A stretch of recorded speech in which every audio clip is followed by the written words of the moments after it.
cheaper than our producer's underage sister, edgier than the stuff shown on late-night television, newer than Kim Kardashian's ex. Live from Orlando, it's Crazy Train Radio.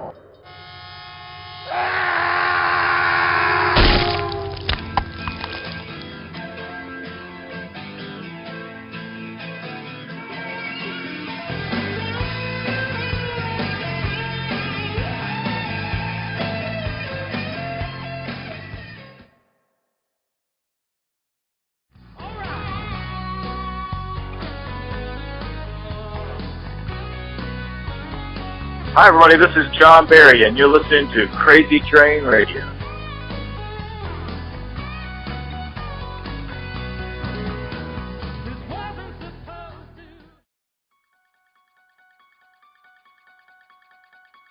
Do you enjoy murder, madness, and mayhem?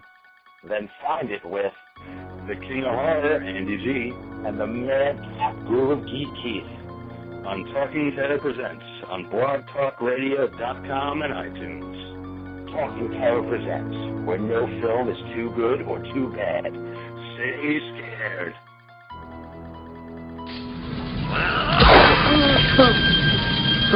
I'll see you in hell. Tell him Fred sent you.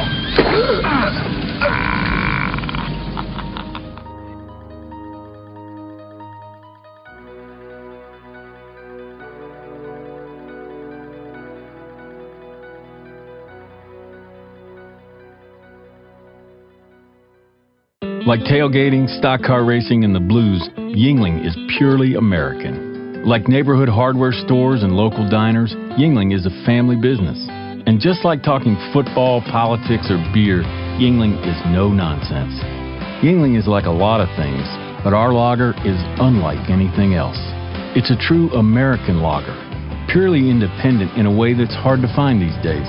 In a way that's avoided every superficial fad and fancy distraction that doesn't have to do with making great beer. Maybe that's what's made Yuengling Lager kind of an icon. It's no frills, no shortcuts. Beer that's all about the beer. Refreshing, isn't it? It says something about Yuengling and the people who drink it. Ask for it on tap or in bottles wherever you go.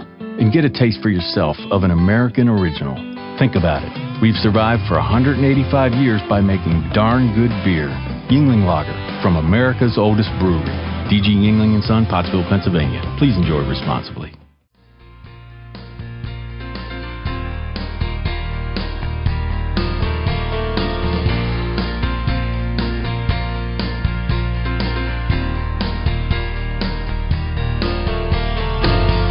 It's been a long time since I've held her close. Hey folks, as we were telling you, we have he's known for so much. He's probably the most pure, soulful, and tenor sounding voice throughout music, I'd say in the last, 25, 30 years. Known for mostly country, but he's also done a lot of gospel, some Christmas tours the past couple of years. John Barry. John, what's going on? Hey buddy, how are you doing?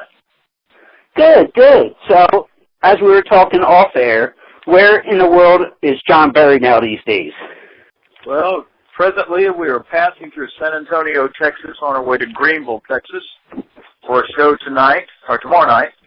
And so we're just doing some dates out on the road, and we're living, our family, we live just outside of Athens, Georgia. And that's home. And just loving life. Well, how many dates nowadays are you doing yearly, would you say? Oh, around 75 to 100 shows a year, something like that. Keep it simple, I guess, or? I'm sorry? We're keeping it simple pretty much, as far as the tour dates and all?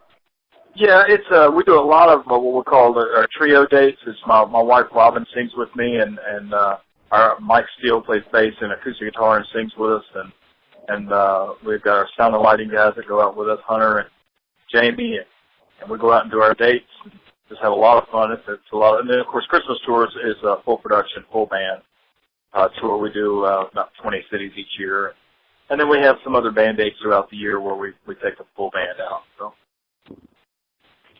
Okay. Well, yeah, that's when we had first reached out to you around the Christmas tour dates, which I know was hectic, and we've been back and forth emails and everything else.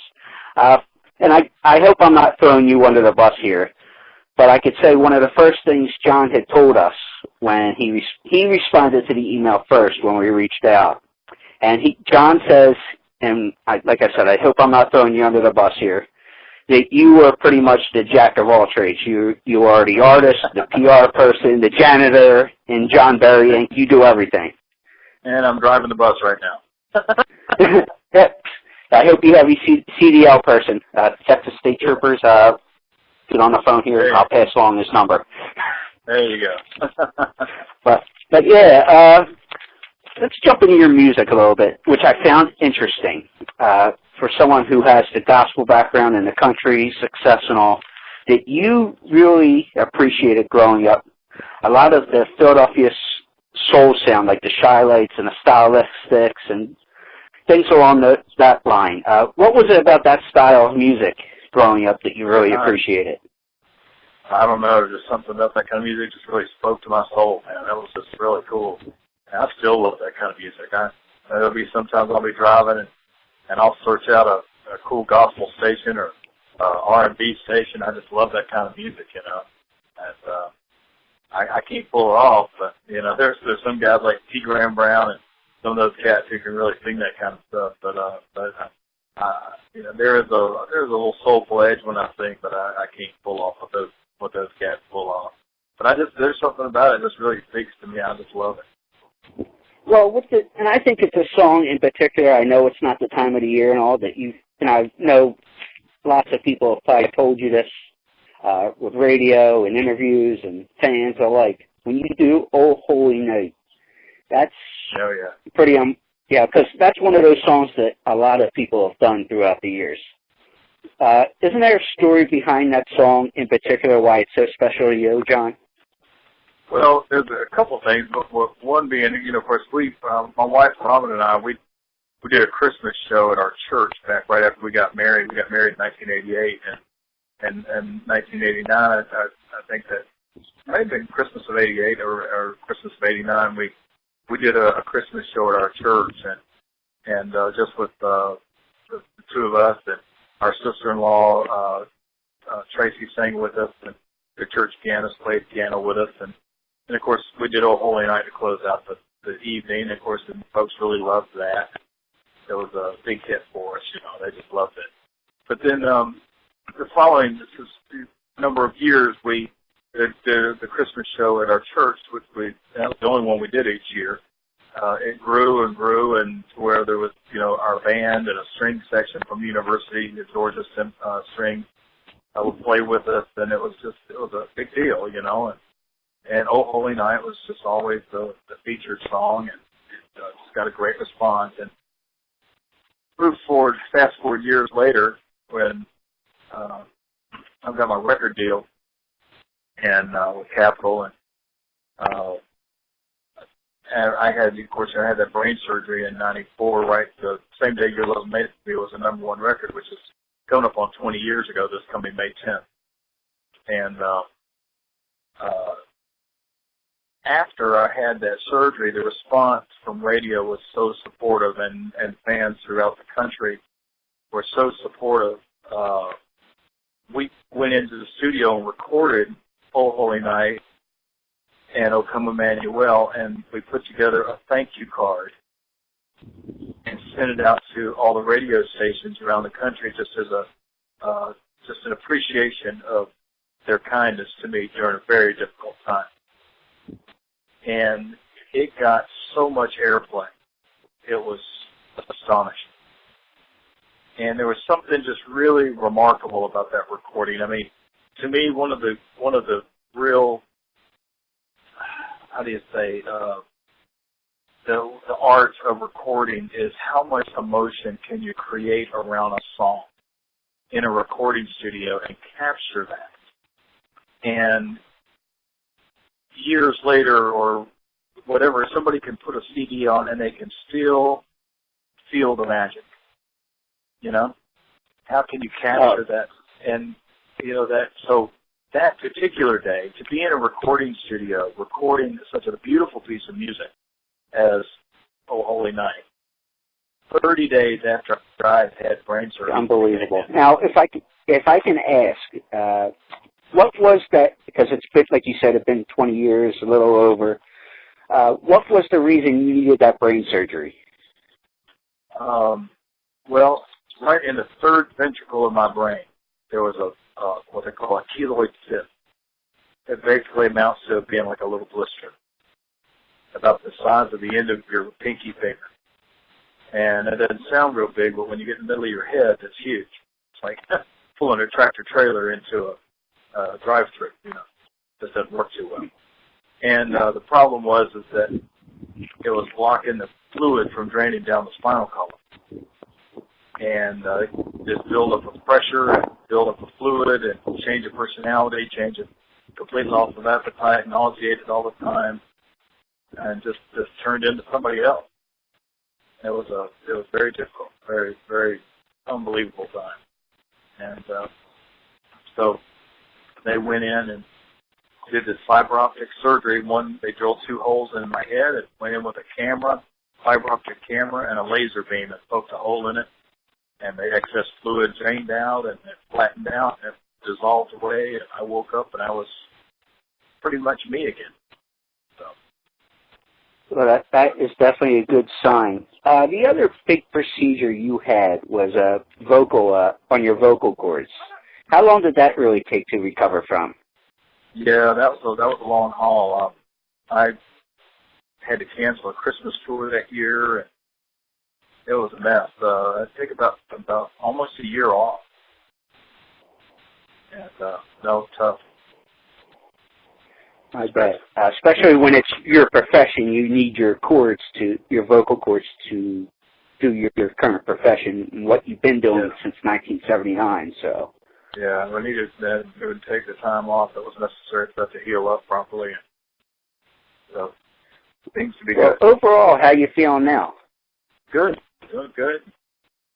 Feel good. No Hopefully sounding good. Yeah, you definitely sound good. And videos I've seen of you in the past couple of years, you definitely look well, too. But to go back to the brain surgery real quick, too, afterwards when you went back out on the road and everything else, the one thing I did read, and please tell me if I'm wrong here, was that when you're on stage, as you mentioned in the beginning of the interview, that your wife has a sign language to help you along if needed. Whose idea was that, and where did that come about? Well, there was a few shows there that I had some issues with remembering a few of the lyrics and stuff, so we just sort of came up with different ways of overcoming those little obstacles. But it cleared up pretty quickly, and I still have. I mean, I think that's pretty normal for most people. It's hard to recite lyrics to a song, but you can sing them. The melody triggers the lyrics. So.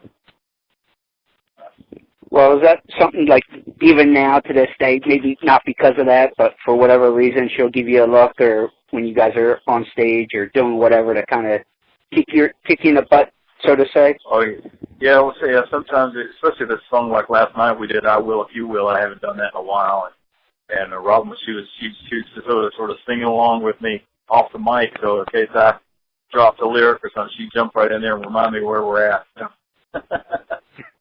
Well, it's good to have her around, that's for sure, to kick you in the butt when you need it, right? Yeah, she keeps you in line, that's for sure, right? You know it. Well, I got to reach back into the past a little bit again with when you were with Capitol. I think it was around that time that you were actually invited to sing for President Bush, the first one. How cool was that, no matter what your politics are, for the president to invite you to sing for them? It was really awesome. We went of course, down to Houston. The occasion was former President Bush and Barbara Bush. Their birthdays are pretty close together, and their anniversary falls pretty close as well. And they had this huge celebration at one of the big convention center areas at the Astrodome. And thousands of folks were there for this dinner and this occasion. and to be invited to be there, and along with Michael W. Smith and Larry Gatlin, and the thing it was a real honor, and they were very nice. It was a nice opportunity to meet them and say hello. And sweet people. Yeah, yeah, like I said, no matter what a person's politics are or whatever, for the President of the United States and a country like ours to invite you, to see you do your profession and respect what you do for your profession has got to be an awesome experience. Oh, it's pretty incredible, no doubt. But to jump into a little bit of current times before I let you go, obviously you're running your own. I lost you for a second there. Oh, sorry about that. Yeah, we had seen that you, and hopefully you still are, running your own independent label. How is that for you compared to being the big chain? And you're not the only one, but a lot of people seem to do that nowadays with the chain. Well, we just do it pretty much out of necessity. It's just what we do, and I don't have a major label deal right now, but that doesn't mean that I'm not going to keep doing music because there's not a major label that's wanting to sign me. I'm still going to do my music and make it available. And, of course, with the Internet, anybody's music is available to anybody in the world. And, you just have a connection and be able to download it. And it's that simple. And so it opens up so many doors and where you can really get your stuff out there. The biggest thing is what you're mainly doing is you're making your music available to people that are familiar with what you do. You still have to get out there and work really hard at exposing your music to people that don't. Okay. Well, would you say that's the biggest changes in music in general, and since you've been professionally in music, that now, like you said, we got the Internet, you got this, you got that technology in general? Well, yeah, it certainly makes it, you've got a lot more tools to work with, and, the biggest thing is having somebody who really knows how to use those tools, how to maximize that stuff, how to get all that, to get the visual on the web and make that kind of stuff happen. And, but it takes a lot of effort to make